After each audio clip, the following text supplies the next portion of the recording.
dans l'océan noir infini de l'espace, bien au-delà du dernier murmure de la lumière du soleil, un voyageur solitaire dérive silencieusement. Ce n'est ni un vaisseau spatial habité par des astronautes, ni une sonde avec un billet de retour. C'est Voyager 2, un ancien mais persistant messager lancé par l'humanité il y a presque 5 décennies. La plupart des gens pensent qu'après avoir franchi la frontière de notre système solaire, il est simplement devenu un observateur silencieux, renvoyant de faibles signaux depuis le bord du vide cosmique. Mais aujourd'hui, quelque chose a changé. Voyager 2 a vu quelque chose. Quelque chose qui n'était jamais censé bouger, quelque chose qui n'aurait jamais dû être là. Pendant des années. Son voyage à travers le milieu interstellaire avait été sans incident. Rien d'autre que des particules, des champs magnétiques et le silence cosmique. Jusqu'au jour où ce silence fut brisé. Jusqu'à ce qu'un mouvement délibéré et indéniable soit détecté dérivant dans l'obscurité. Quelque chose se déplaçait avec intention. Et lorsque les scientifiques sur Terre déchiffrèrent les étranges anomalies transmises par Voyager 2, une prise de conscience glaçante commença à s'installer. Ce que nous redoutions au plus profond de nous-mêmes pourrait finalement être vrai. Voyager 2 avait depuis longtemps dépassé les planètes. Neptune, Pluton, puis l'héliopause. Cette frontière invisible où l'influence du Soleil s'efface et où commence l'espace interstellaire. Là-bas, dans l'immensité froide, la sonde était censée dériver paisiblement, enregistrant seulement de légères fluctuations de poussière spatiale et de radiation solaire. Mais au lieu de cela, elle détecta un mouvement. Le genre de mouvement qui n'arrive pas par hasard. Au début, les ingénieurs du Jet Propulsion Laboratory de la NASA pensèrent qu'il s'agissait simplement d'une anomalie dans les données des ondes de plasma, un pic ne durant que quelques secondes. Ces instruments sont extrêmement sensibles et servent habituellement à mesurer des variations de densité de particules ou des interactions avec les champs magnétiques. Mais cette fois, le signal possédait une signature étrange. Il pulsait selon un rythme précis. Ce n'était pas simplement des données, cela ressemblait à un motif, quelque chose de non naturel, de non aléatoire. Les ingénieurs imaginèrent d'abord une interférence, peut-être un dysfonctionnement provoqué par les rayons cosmiques ou la dégradation des systèmes. Après tout, Voyager 2 approche des 50 ans. Mais lorsque le même signal se répéta, avec une intensité croissante, ils comprirent que quelque chose n'allait pas, ou peut-être que quelque chose allait terriblement bien. Parce que ces données n'étaient pas du bruit, c'était une transmission. Voyager 2 avait vu quelque chose, et il l'avait enregistré.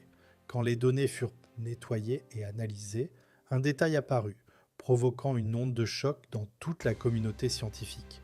Un objet se trouvait à environ 500 000 km de la sonde, se déplaçant à une vitesse incompatible avec tout corps naturel connu dans cette région. Aucun astéroïde, aucune planète errante, aucune comète attendue. Et pourtant, cette chose, quelle qu'elle soit, ne dérivait pas simplement dans l'espace. Elle suivait. La direction de son déplacement correspondait précisément au vecteur emprunté par Voyager 2. La vitesse de l'objet s'ajustait légèrement, imitant la trajectoire de la sonde, comme un prédateur silencieux suivant sa proie, modifiant subtilement ses mouvements pour rester à portée sans éveiller les soupçons. Les scientifiques de la NASA n'étaient pas les seuls à paniquer. Des astronomes indépendants ainsi que des observateurs militaires spécialisés dans la surveillance de l'espace profond furent rapidement impliqués. Et ils confirmèrent l'impensable. Ce n'était pas une panne. Les relevés de densité plasma, les anomalies du magnétomètre et même de légères fluctuations dans les données gyroscopiques de la sonde pointaient tous vers une seule conclusion. Voyager 2 avait de la compagnie, et cette compagnie n'était peut-être pas bienveillante. Le détail le plus terrifiant ne venait cependant pas de ce que Voyager 2 avait vu, mais de ce qu'il avait renvoyé. Une impulsion radio, dissimulée dans le flux normal de télémétrie, contenait un signal numérique qui ne provenait d'aucun des systèmes internes de Voyager. La sonde n'était pas programmée pour transmettre cela. Et pourtant, elle l'avait fait. Quand les chercheurs déchiffrèrent le paquet de données, ils découvrirent une série de chaînes binaires qui, une fois représentées visuellement, formaient des motifs presque semblables à des glyphes. Pas des ondes cosmiques naturelles, pas du bruit de fond, Ces formes avaient été créées délibérément. Certains les comparèrent à la géométrie des crop circles. D'autres y virent des symboles similaires à ceux retrouvés dans les premières civilisations humaines, spirales, intersections, boucles récursives. Une équipe de linguistes spécialisés en intelligence artificielle et d'astrophysiciens analysa les données à l'aide d'algorithmes contextuels avancés. Les résultats furent terrifiants.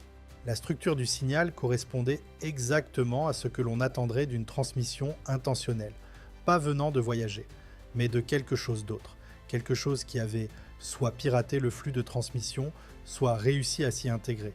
Était-ce un avertissement? Un message? Personne ne pouvait l'affirmer avec certitude, mais les implications étaient limpides. Voyager 2 n'était pas seul dans l'espace profond, et ce qu'il avait rencontré nous avait peut-être remarqué en retour. La communauté scientifique se divisa rapidement. Certains voyaient dans cette découverte la preuve tant attendue que nous ne sommes pas seuls dans l'univers. D'autres étaient beaucoup moins optimistes, craignant qu'il ne s'agisse d'un signe de surveillance, ou pire encore, d'un prélude. Durant des décennies, l'idée d'une vie extraterrestre restait cantonnée aux découvertes d'exoplanètes et aux faibles signaux provenant d'étoiles lointaines. Mais cette fois, c'était différent. Cette présence était proche. Et elle n'était pas passive. Ce qui rendait la découverte encore plus troublante, c'était le timing. Des anomalies similaires avaient été détectées dans les données de voyageurs quelques mois auparavant, mais elles avaient été rejetées comme de simples interférences statiques. Désormais, ces relevés étaient réexaminés sous un tout nouveau jour. Et beaucoup commencèrent à penser que l'humanité avait été trop aveugle, trop arrogante pour envisager l'explication la plus effrayante. Quelqu'un, ou quelque chose, nous observait depuis bien plus longtemps que nous n'osions l'admettre. Et maintenant, ils avaient établi le contact. Alors que les instruments de Voyager 2 continuaient de recueillir des données, une équipe du Deep Space Network reçut un flux brut de relevés électromagnétiques. Les fréquences oscillaient selon des motifs jamais observés auparavant. Au départ, les analystes pensèrent encore à des interférences, rayons cosmiques, fluctuations de fond, anomalies naturelles, mais lorsqu'ils isolèrent le signal et amplifièrent ces formes d'ondes, ce qui apparut les laissa sans voix. Une séquence structurée, précise, pulsant avec une régularité mathématique presque artificielle, les scientifiques procédèrent à une analyse de Fourier. Ce qu'ils découvrirent ressemblait aux fréquences harmoniques fondamentales de l'hydrogène, mais inversées. Une modification volontaire de l'élément le plus abondant de l'univers. Que pouvait signifier une telle chose? Le signal n'était pas du bruit. Il essayait de parler. L'équipe compara alors la trajectoire du signal à celle de Voyager 2, et ils découvrirent quelque chose de dérangeant. Le mouvement avait changé. Ce n'était pas aléatoire. L'objet suivait la sonde. En fouillant les archives, un stagiaire de la NASA tomba sur d'anciennes données télémétriques de Voyager, remontant à plusieurs décennies. En comparant les deux ensembles de données, un alignement inquiétant apparut. Dans exactement la même région de l'espace interstellaire, des décennies auparavant, Voyager 1 avait subi une anomalie presque identique à celle détectée aujourd'hui par Voyager 2. Mais à l'époque, l'incident avait été classé comme simple parasite électronique. Avec le recul, cela ressemblait désormais à une première rencontre. Les scientifiques rouvrirent les journaux de Voyager 1 et appliquèrent des outils modernes de décodage basés sur l'intelligence artificielle aux distorsions du signal. Le résultat fut glaçant. La forme d'onde correspondait presque parfaitement à celle enregistrée récemment par Voyager 2. Ce n'était pas une coïncidence. Quelque chose ou quelqu'un attendait dans le vide. Et cette présence avait rencontré les deux sondes Voyager. L'implication était terrifiante. Ce n'était pas la première fois que nous étions remarqués. À l'aide de modèles de simulation extrêmement précis, l'équipe cartographia le mouvement de l'anomalie. Et c'est là que les lois connues de la physique commencèrent à s'effondrer. L'objet ne suivait aucune trajectoire gravitationnelle normale comme le ferait une comète ou un astéroïde. Au contraire, sa trajectoire semblait se courber de manière artificielle, comme s'il déformait l'espace-temps lui-même afin de rester dissimulé. Toutes les simulations échouèrent à reproduire son comportement avec les modèles physiques connus. Pire encore, L'objet semblait capable d'accélérer et de ralentir à volonté, flottant constamment à la limite de la visibilité, juste hors de portée des instruments optiques standards. Les scientifiques de la NASA décrivirent son comportement comme réactif. Autrement dit, il ne bougeait qu'en réponse aux transmissions de voyagers. Écoutait-il? Apprenait-il? Ou cherchait-il simplement à éviter d'être vu? Certains commencèrent alors à poser une question terrifiante. Et si Voyager 2 n'avait pas simplement découvert cet objet, et s'il l'avait provoqué? Tandis que l'objet demeurait presque impossible à observer visuellement, le magnétomètre de la sonde commença à enregistrer de brusques variations de flux magnétique. Des changements si violents qu'ils semblaient indiquer une manipulation active des champs électromagnétiques. Partout dans le monde, les théories du complot explosèrent. Certains affirmaient que Voyager 2 avait établi un contact avec une intelligence interstellaire. Mais il ne s'agissait plus seulement de rumeurs. Un ancien ingénieur du Jet Propulsion Laboratory divulgua un rapport interne affirmant que les perturbations énergétiques de l'anomalie ressemblaient à des distorsions toroïdales, des signatures comparables à celles produites théoriquement par des moteurs Alcubierre ou des champs de distorsion spatiale. Voyager avait-il découvert quelque chose de bien au-delà de notre compréhension, quelque chose capable de plier la structure même de l'espace? Et le plus inquiétant, c'est que les motifs énergétiques ne faiblissaient pas, ils devenaient plus puissants.